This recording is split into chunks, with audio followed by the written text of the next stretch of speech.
All right, everybody, it is another edition of the Bark Tank. We are presented by Sugardale, back in the home office. My name is Andrew Siciliano. Thank you for being here. After a tough one, yes, I know we've all said and heard that before. The final score, Browns fall to the Ravens 23-16, and they fall to 2-8. I'll get this out of the way right now. It is a Garmin Fenix 5. I run and hike with it. But I figured, that is the rage this week. We'll get to the quarterback in a second. As we sit here and record on Monday, Dillon Gabriel, as announced by Kevin Stefanski on Monday morning or afternoon, is in concussion protocol, as he was after the game on Sunday. And right now, Shedeur Sanders is QB1 until Dillon Gabriel is out of the protocol. Browns, Week 12, are in Vegas for a 4 p.m. kick. Well, one in Vegas, 4 p.m. back home in Cleveland. Let's focus on the positive here. Myles Garrett has 10 sacks in the last 3 weeks. That is absurd. He had 5 Week 8 in New England. Everybody took a week off. He came back with 1 last week in New York, and then he had 4 in the Browns' loss Sunday. 4 of not Cooper Rush, or not Tyler Huntley, but of Lamar Jackson, the most mobile, dangerous quarterback with his legs in the history of the National Football League. I'm sorry, Mike Vick and Josh Allen and Randall Cunningham, but I'm going to go, at least today, for the sake of this show, the Bark Tank, with Lamar Jackson. 5 tackles, 5 TFLs, 5 tackles for a loss, and 4 sacks. It is the 3rd career game. By the way, thank you, Dan Murphy, for these great post-game notes. 3rd career game with at least 4 sacks. 10 in 3 games is tied for an NFL record, the most in any 3-game span. I'm just going to try to put it into perspective here. So in 2023, when Myles Garrett was the NFL's Defensive Player of the Year, Browns obviously made the playoffs. Kevin won Coach of the Year, Joe Flacco Comeback Player of the Year, and Myles Defensive Player of the Year. Myles that year had 14 sacks. He had 14 sacks last year. He already has 15, and we have 7 games to go. Okay? The NFL sack record is 22.5. Myles has a shot. He is on pace right now for north of 25 sacks. A little more perspective. All right, here it is. Myles Garrett led the NFL in TFLs, tackles for a loss, last year. How many do you think he had? You probably know. Raise your hand. He had 22. He has 22 this year in 10 games. He's averaging 2.2 TFLs a game. That is otherworldly. My friend Brian Baldinger just watching video of him, or video of Baldy rather, breaking down Myles Garrett. What'd he say? He said he's on another planet. There's nothing you can do to stop him. Ravens roll the pocket away from him. What does he do? He chases it down. One of his 4 sacks, he ran by Ronnie Stanley.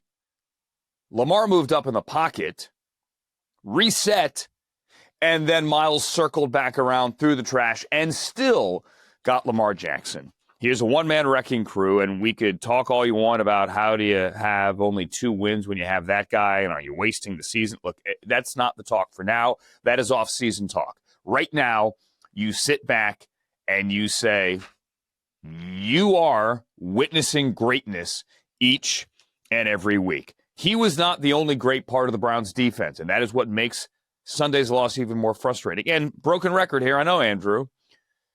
That defense had 2 interceptions. One by Devin Bush, pick 6, Devin Bush in the end zone. And it wasn't just that he picked that ball out of the air when Keaton Mitchell couldn't hang on. It's the fact that he broke a tackle and he weaved and he cut back inside of the 5. And with a convoy in front of the Brown sideline, he got in the end zone. He had a pick, and Carson Schlesinger had a pick. He picked that ball out of the air off of Mark Andrews' helmet when it was a jump ball on another tip ball, this one off a helmet, and Carson Schlesinger, he got a pick. He now has 2 interceptions in his last 3 games, and he had 10 more tackles, he will be your defensive rookie of the year. You can write it down right now. There's some argument who's going to win offensive rookie of the year. By the way, very likely it's a Buckeye, whether it's Quinshawn or whether it's Travion Henderson or whether it's Emeka Egbuka. I know Ted McMillan is making a late push down there in Carolina, but Carson Schlesinger is going to be your defensive rookie of the year. Right now, he's got 79 tackles, which is the most for any rookie in the NFL. He's only 2 away from Mack Wilson, 4th on the Browns' all-time list for rookie tackles. The rookie record is the great, Wally Rayner, who had 108 back in 99. I think I hung out with Wally one night in Vegas years ago, but I got to look through old photos. I can't remember. 108 back in 99. That is well within reach. He's going to get there. He's 29 away. And if you include the turnover on special teams, the muff punt by LeJontay Wester, Shedeur Sanders' Colorado teammate, and that was recovered by Grant Talbot, the Browns forced 3 turnovers. They held Lamar Jackson under 300 yards passing. That's 38 straight games holding the opposition or holding the opposing passer, the other quarterback, under 300 yards passing. You are supposed to win that game. However, you did not, because the 2 quarterbacks completed only 11 passes for 115 yards. Honestly, it kind of sounds like the performance that the Browns gave to Justin Fields a week ago. And as we sit here today, Justin Fields has been benched. Former Brown Tyrod Taylor will be the Jets quarterback moving forward here in week number 12. Listen, you don't need me to tell you that you're not going to win games with 115 yards passing. And when Quinshawn had a good game, he had 59 yards, and Dylan Sampson ripped off a 19-yard run. Good to see him get back in the action of the run game as well. Those 2 combined for 78 yards. When the other team knows that you really can't stretch the field passing, they're going to load up the box and they are going to stop the run. And we saw that in the second half. Listen, there's been a lot of talk this week about first-team reps, and this is in light of Shedeur coming in and playing. You know what? He made some plays on that final drive. He did the best with what was the hand that was dealt him in the second half, and on that final drive, he put a nice ball up to Gage Larvidan. Give Chidobe Awuzie credit, a veteran corner who ripped that ball out. Larvidan fought back for the football. Nathan and I thought for a second in the booth that he had it. I even said he's got it, but oh no, Awuzie ripped it out, because that's what a veteran corner does. But Shedeur threw a nice ball there. Previous play, he had Isaiah Bond on the end line, back of the end zone, and he just couldn't connect. He had another guy there as well, and he just could not connect. So he had his shot. He hit the nice 25-yard in-cut to Harold Fannin when he had Njoku underneath. He ripped that ball in traffic, found the hole in the zone, and that's a great one. Jerry Jeudy later converted on 3rd down, broke a couple of tackles, like making guys miss in a phone booth. That's a great one. And yes, I know Draymond Jones was likely offsides, and Wyatt Teller is still furious about it as well. He should be. It was one of those where if you slow it down frame by frame, he got an amazing jump. If I'm a Ravens fan, I don't think he's offsides. I think he timed it perfectly. We've seen Myles get equally fantastic jumps where it looks like he's offsides, but you slow it down and he really isn't. I think he was offsides. I think Wyatt Teller had a good case. Draymond, by the way, with all kinds of friends and family, Buckeye and St. Ignatius, he was back at home. But they didn't call it. Now, if they had called it, it would not have been an automatic first down. It wouldn't have been. It wouldn't have been, because it was 4th and about 5.5. But what it would have been is 4th and half a yard, and at that point, you bring in Aiden Huntington, you bring in Tevin Jenkins. Well, he was already playing tackle, obviously, with both tackle injuries, but you go jumbo if you have jumbo personnel even available. I don't care. Hand the ball to Luke Whippler, and you likely can get that half yard. You keep the game going. Yeah, they should have gotten that call. They should have. Was there a time where Shedeur got hit in the head on a follow-through and a pass rush? Yes. Should that have been called? Yeah, it should have been called. that I think Gabriel should have drawn a flag, getting hit run out of bounds on the Browns bench in the first half? Yeah, probably. Does the rookie quarterback get that call? No. Should he? Yep. Not going to sit here and gripe about the officials. The Browns didn't do enough offensively to win the game. They didn't. Now, we could talk about the reps. Let's do that. This is the National Football League. I have been covering the NFL. I'm not trying to lay my credentials on the table. I just want to give you a little bit of context. I've been covering the NFL since 1996. Okay, 1996. And I don't want to be the sports talk radio caller that goes, hey guys, I've been watching. No, I'm not one of them.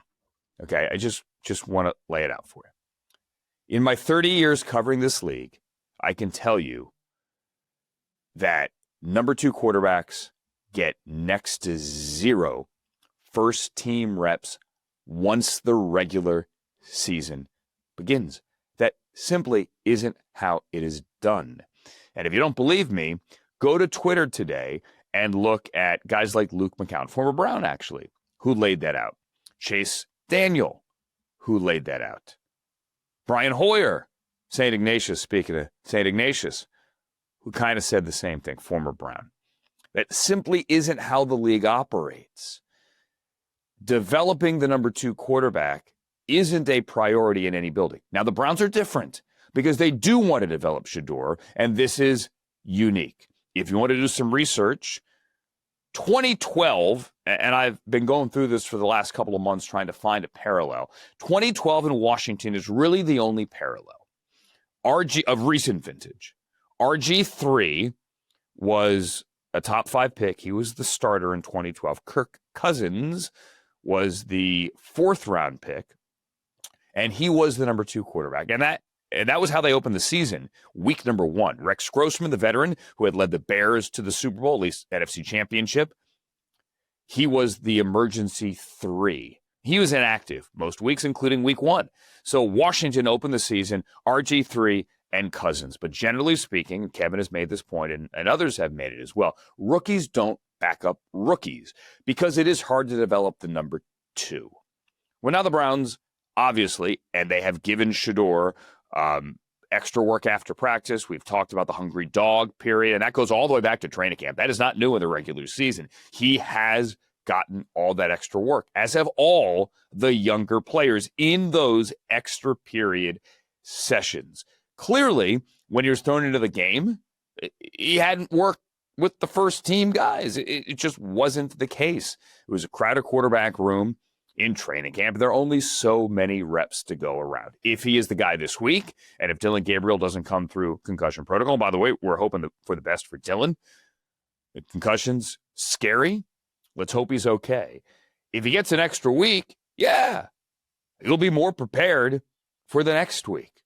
That is simply how it goes. It's not like college football where you're splitting reps and you have more practice time and you have a 90-man roster. It's just not like that. In the NFL, it simply isn't. Now, could there have been some kind of, hey, here are a couple of reps here are a couple of reps there? Sure, maybe. But any rep that you take from the first team is a rep that you're not preparing to beat that week's opponent. It is a binary business, this league. You either win or you lose, and your life's a heck of a lot better when you win. Monday is better. You know that as a fan. I know that. We all know that. Sunday night is better. Monday is better. Everything is better during the week when you win. And every minute during practice is focused on trying to win and getting your number 1 quarterback, whatever his name is, wherever he was drafted, enough reps to win that game. So, moving forward, the healthy quarterback this week right now is Shedeur Sanders, and he, and Kevin said he'll update everything on Wednesday when they are back on the practice field. He is slated to get the extra work and potentially the start Sunday in Vegas. 2nd consecutive year, we are back in Vegas.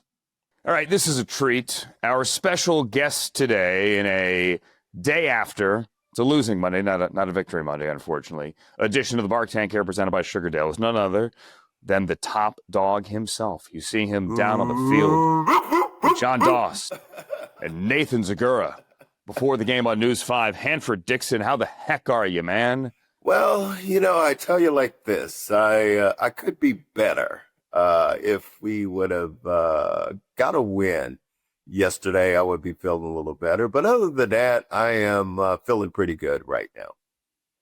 So we've had 24 hours to unpack it, 24 hours to listen to people on TV scream about it and see what social media says about it. Hanford, how would you evaluate what we saw in the second half from Shedeur Sanders on Sunday? You know what? It's been pretty interesting listening to the certain takes from a lot of different people talk about Shedeur and what he's doing and what he's not doing.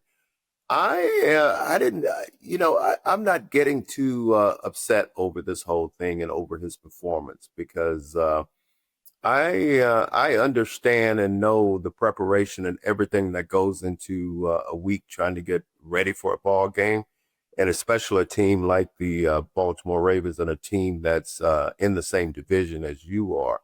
Uh, I know that he didn't get pretty much any reps with the number ones throughout the week, so um, I didn't expect too much out of him. I'll say that much when he came into the ball game.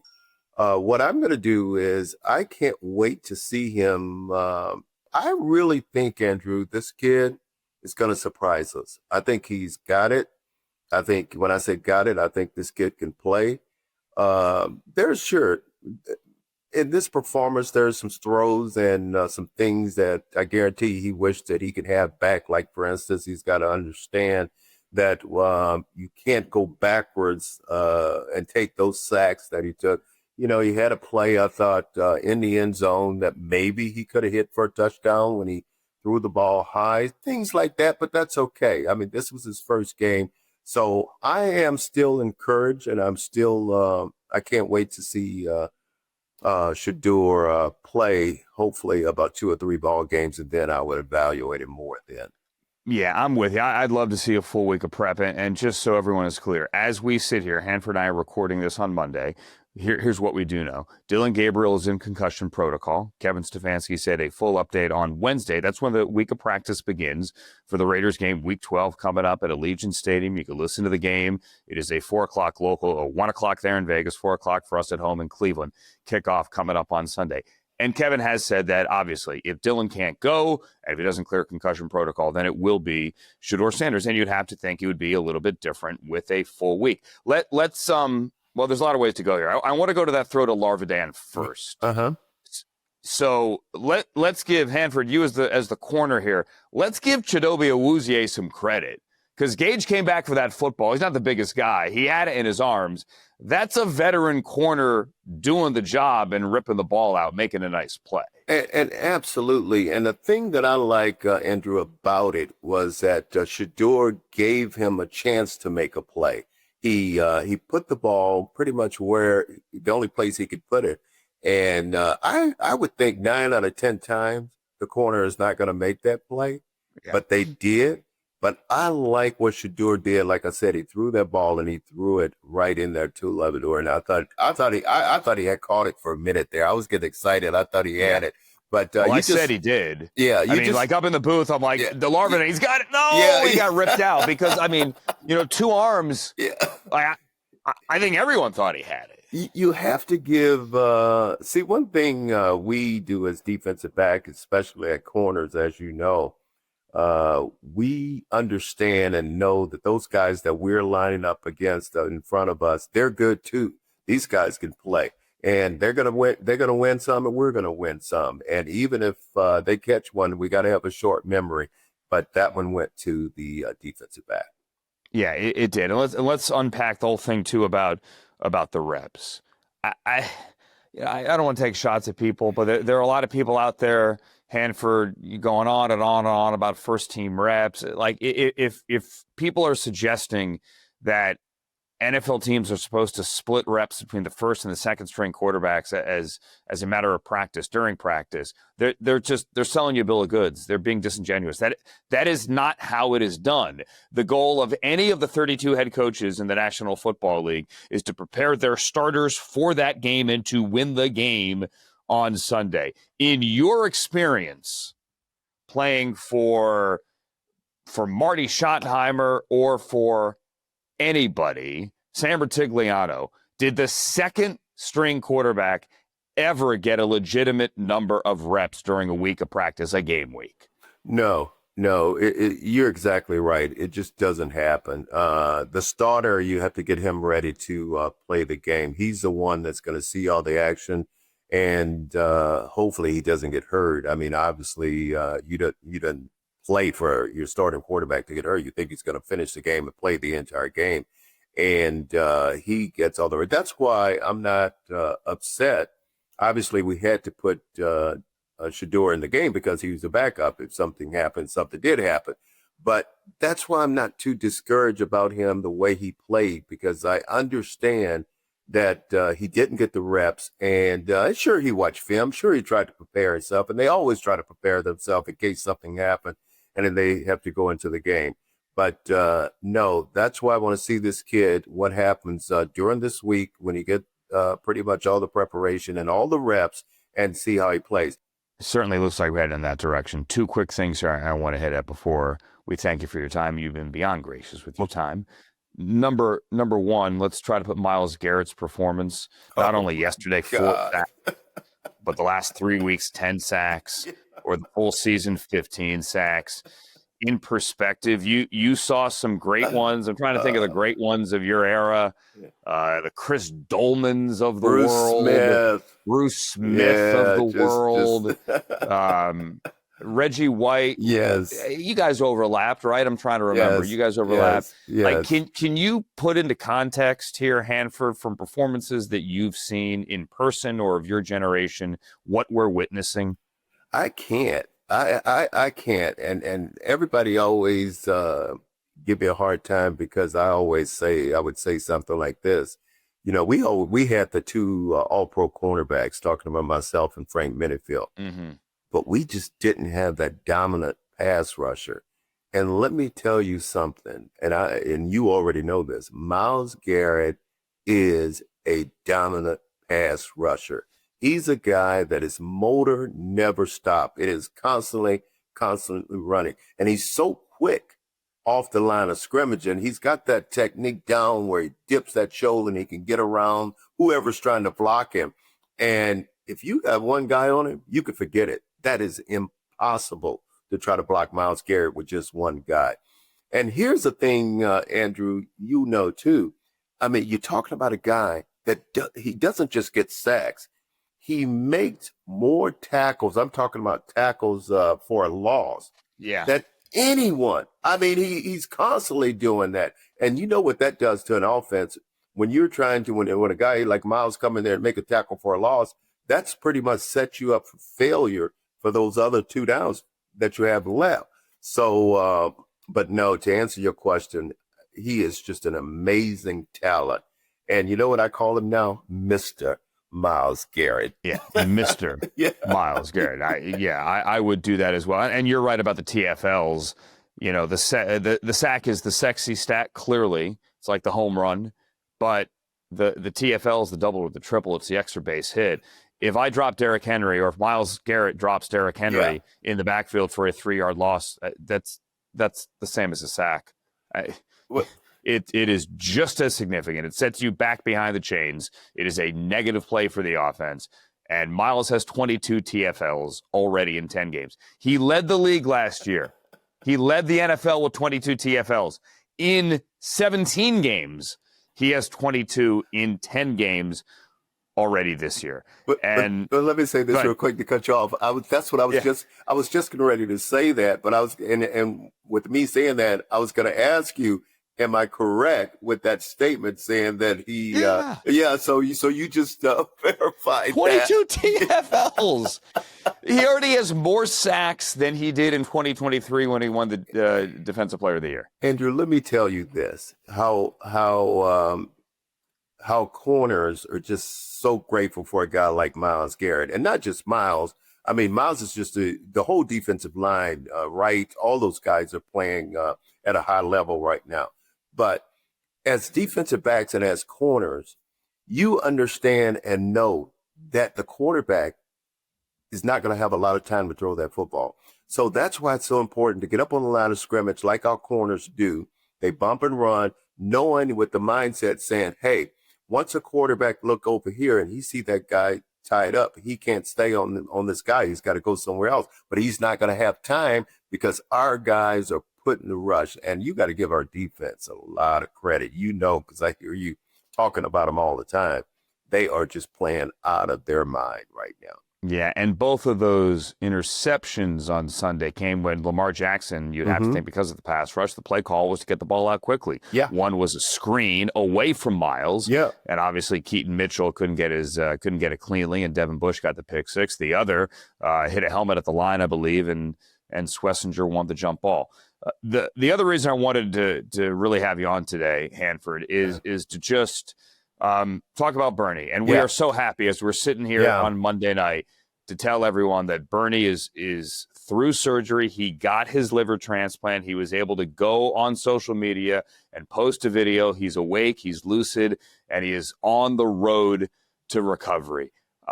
It is so good to hear. It warms my heart. Yeah. We all have been praying for him. Eric Metcalf and I and a group of people Saturday afternoon went to the hospital. Bernie said, come on over. We went to try to see him. And then when we got there, the doctors had better ideas. They're like, no. We think we might get a liver. Right. Like, you guys shouldn't come upstairs, mask or no mask. Like, let's play this safe. Yeah. And we went, all right, let's hope he gets the liver. And he did. Thank God. Yeah. I can't tell you how great it was back in September when on alumni weekend we had everyone back together, Bernie included, you, Frank was there at the game the next day as well. You had all the 85 team back together. Hanford, we could go an hour about this, but just what does Bernie mean to that team from your era and to Northeast Ohio? You lived it there when he showed up in 85, and you have seen it now for all these years as he stayed at home. Let me tell you, he is just an unbelievable guy. We sent him a message. When I say we, I'm talking about myself and Ozzie Newsome. We sent him a message just telling him how much we love him, how much we miss him, how much we are praying for him, and just told him to just stay strong because God can just do anything, everything. He could just lay a hand on him and he could be healed. And he responded back to us, as Bernie do. We didn't expect anything back because we know he's trying to get ready for surgery. He's going through his things right now, but sure enough, he responded back. But Bernie Kosar, man, is Mr. Cleveland. I mean, he is Mr. Cleveland Brown. And again, we are all just so happy that hopefully now he's on the road to recovery. Yeah. It was so good to see that video this afternoon and that he had come through the surgery. He's got a long road ahead of him. He's got a long road. Organ transplants are not simple. No, things. And my understanding, these few hours now after the surgery are critical right now. Yeah, so we don't stop praying. We continue to pray, but I have the mindset that he's going to come out of this all right. I have no doubt. And I've tweeted this and I texted it to Bernie as well. That 1985 Sports Illustrated cover in which, after they navigated the supplemental draft and Bernie was taken number one in the supplemental draft. Yeah. He's on the cover of SI holding the football with his knee up at the stadium, the old stadium. And the headline is "Banking on Bernie." Like Cleveland kid comes home. And I can tell you right now, I am banking on Bernie because I have no doubt that he is going to be able to pull through. And as well as anyone, Andrew, because you know him about as well as I do, Bernie would do anything for anyone. Yeah, that's why we all love him. He will go out of his way and he will do anything. I don't care what I'm doing, what kind of event I'm having, if I'm having anything, if I want him there, he will show up. So that's why we love him so much, because he is Bernie. And again, he's a hometown boy. So everybody's rallying behind him. So exactly. We're all sending positive thoughts. Every Browns fan anywhere. And that is not just Northeast Ohio. That is worldwide, sending their thoughts. To Bernie Kosar, get well, my friend. Hanford, this was a big ask out of you today. We're juggling schedules. I can't thank you enough for being patient with the workflow here and taking the time to come on. It's great to see you as always, and I will see you back at home after Thanksgiving for the Niners game. Happy Thanksgiving, sir, to you and your family. Well, to you too, and I want to tell everyone out there that don't listen to what Andrew just said. I didn't have a choice. When he calls, I have to answer. So come on. It's the other way around. You got it. The other way around. I owe you one. Okay, you got it. Thanks, Hanford. Hanford Dixon, he is the best. Top dog, the originator of the dog pound, as we are year 40, the XL year for the dog pound. That 85 event back in September, I can't tell you the chills I got being in the room with all those guys and emceeing it. And being up there on a panel, emceeing a panel with Bob Golick and Hanford and Ernest Miner, with Bernie in the house, with Ozzie, as Hanford mentioned, in the house. Minifield wasn't there Saturday night, but he came to the game. Obviously, you saw him down to the field there Sunday. This was before the Packers game. They won that game. And it wasn't just the 85 team that was there and like the whole O-line, like Cody Risen and Dan Fike. Those guys, Mike Babb. It was other Browns alum like Eric Metcalf, who wasn't there until 89 as a rookie. 89? 89. So that was such a cool night.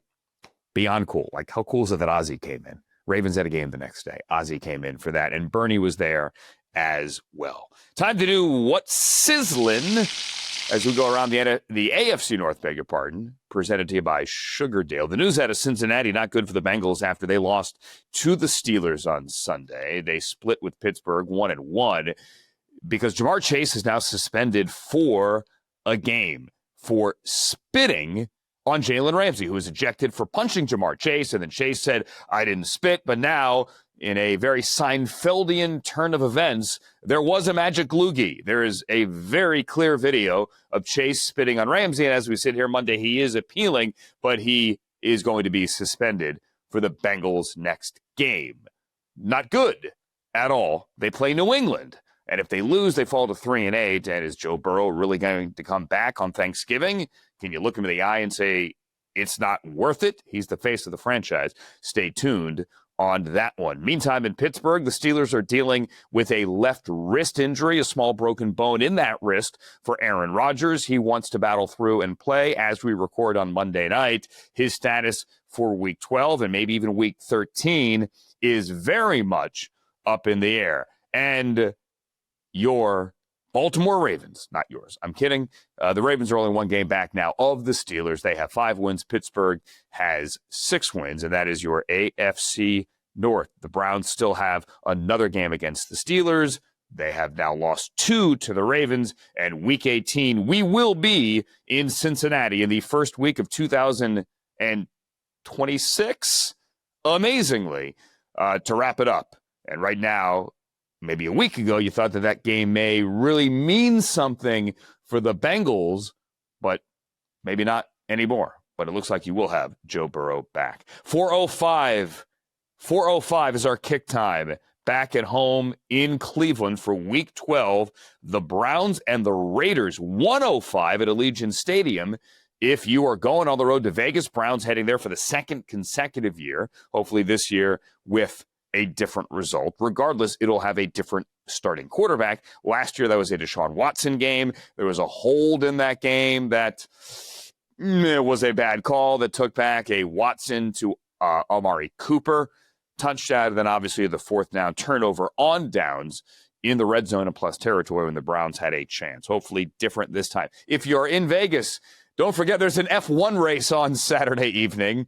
Plan accordingly. Vegas is always a bit of a mess. It will be even more of a mess on Saturday. But regardless, if you're out and about, come say hi to me and Nathan and Gerard and anybody, because we're all going to be there as well in Vegas, and then see you at the stadium. Last year, it was packed with Browns fans. Win-loss record shouldn't matter here. Get out of the cold. Meet us in Vegas. It will be fun. Want to thank Hanford Dixon. Want to thank our producer, Gabe Clore. My name is Andrew Siciliano. Thank you for listening to, liking, subscribing, sharing, and watching The Bark Tank, presented by Sugardale. So long, everybody.